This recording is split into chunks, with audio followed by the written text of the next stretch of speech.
Welcome to my another vlog. चाहिँ आज होइन मेरो साथी आइसकेको रहेछ विदेशबाट, जापानबाट। चाहिँ के गिफ्ट ल्याएको छ होइन, हेर्नुपर्छ। यता छ यो गिफ्ट, हेरौँ अब के छ होइन यसमा।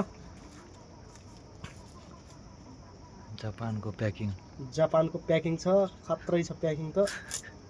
यहाँ तलबाट खोल्नुपर्छ, अलि लागिरहेछ केही। आधा केजी जतिको होला होइन यो प्याकिङ। ल म छिटो खोलिदिएको। यो बक्सिङ होइन, अलि गाह्रै छ खोल्न, त अलि छिटो खोल्ने विचार थियो।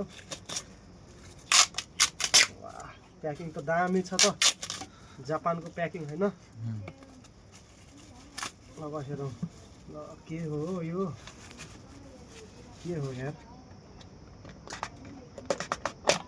ल अचार पो रहेछ यार, जापानमा भर्खर अचार आम फल्या रहेछन् कि क्या, त्यहीबाट अचार लिएर आइसकेको रहेछ। ल जापानको अचार सक्नुहुन्छ, जापानको कस्तो मिठो हुन्छ।